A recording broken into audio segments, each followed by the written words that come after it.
बंधू भगिनींनो, यांचे खायचे दात आणि दाखवायचे दात वेगळे आहेत. आता काल काय सांगितलं, म्हणाले नवी मुंबईचं विमानतळ झालं म्हणजे आता मुंबईचं विमानतळ खतऱ्यात आलं. यांना मुंबईचं विमानतळ विकायचं आहे म्हणून हे नवी मुंबईचं विमानतळ यांनी तयार केलं. आता मी राजकारणात पैदाही झालो नव्हतो तेव्हा या नवी मुंबईच्या विमानतळाची संकल्पना पडली. 1988 सालापासनं नव्या मुंबईला एअरपोर्ट करायचं या संदर्भातली संकल्पना झाली. पण ते जाऊ द्या, माझा त्यांना सवाल आहे, तुम्ही मातोश्री वनवरनं मातोश्री तूकडे गेलात, का गेला? जागा कमी पडत होती म्हणून? किंवा आमचे राजसाहेब कृष्णकुंजमधनं शिवतीर्थावर गेले, का गेले? जागा कमी पडत होती म्हणून. अरे असंच आमच्या मुंबईच्या एअरपोर्टवर एकच धावपट्टी होती, दुसरी धावपट्टी तिथे तयार करता येत नाही म्हणून 25 वर्ष चाललं होतं नवी मुंबईला एअरपोर्ट करा. इतके अहवाल आले, तुमच्याही काळात अहवाल आला, प्रत्येक अहवालाने सांगितलं मुंबईला जर नवीन एअरपोर्ट दिलं नाही तर मुंबईचा जीडीपी आता थांबलेला आहे, मुंबईची ग्रोथ थांबलेली आहे. अरे मोदीजींच्या नेतृत्वात 5 वर्षामध्ये आम्ही नवीन एअरपोर्ट करून दाखवला. तुझको मिरची लगी तो मैं क्या करू?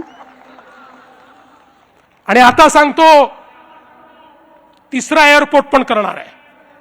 अरे जर लंडनला 3 एअरपोर्ट असू शकतात तर माझ्या मुंबईला 3 एअरपोर्ट का नाही? कदाचित मी इथे 3 एअरपोर्ट केल्यानंतर तुम्हाला इथे लंडन असल्यासारखं वाटेल आणि तुम्ही इथेच थांबाल म्हणून तिसरा एअरपोर्ट देखील या ठिकाणी करणार आहे. आणि छत्रपती शिवाजी महाराज एअरपोर्ट मुंबई याची क्षमता 1.5 पट करणार आहे, त्याची क्षमता वाढवणार आहे. हा निर्णय या ठिकाणी आम्ही घेतलाय.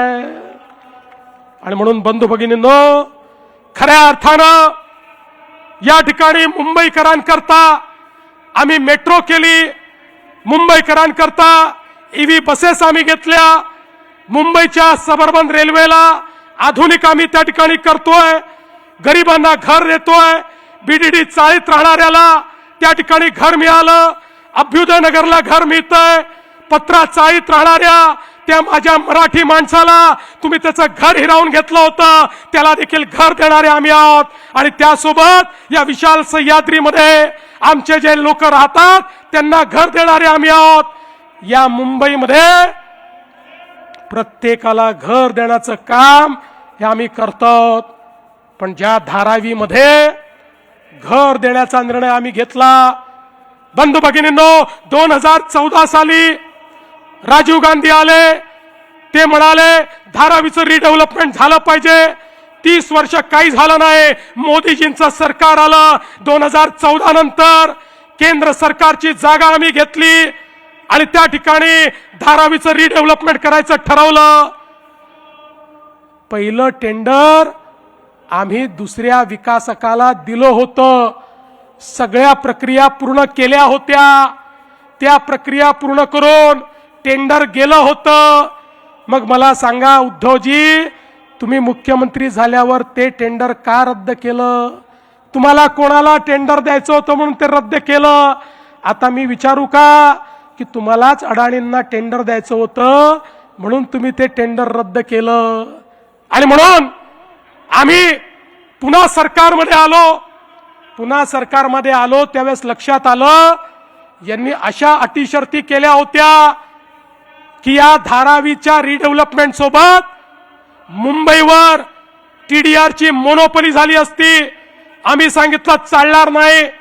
शिंदेजी आणि मी होतो, आम्ही त्या टीडीआरचं कॅपिंग केलं.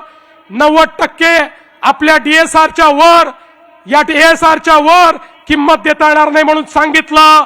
आणि त्या ठिकाणी खऱ्या अर्थानं आम्ही टीडीआर एक्सचेंजची अट टाकली, ऑनलाईन केवळ ट्रेडिंग करावं लागेल हे सांगितलं. आणि धारावीची जागा ही आम्ही कोणाला दिली नाही. धारावीची जागा आम्ही डीआरपीला दिली, डीआरपीला. आणि त्या डीआरपी मध्ये सरकार देखील आहे, विकासक अडाणी आहेत पण त्यात सरकार देखील आहे. आणि त्या ठिकाणी ओपन कॉम्पिटिशन केली, 4 टेंडर आले, त्यातनं आम्ही ज्यांनी सर्वात जास्त फायद्याचा सौदा दिला त्याला ते टेंडर त्या ठिकाणी गेलं.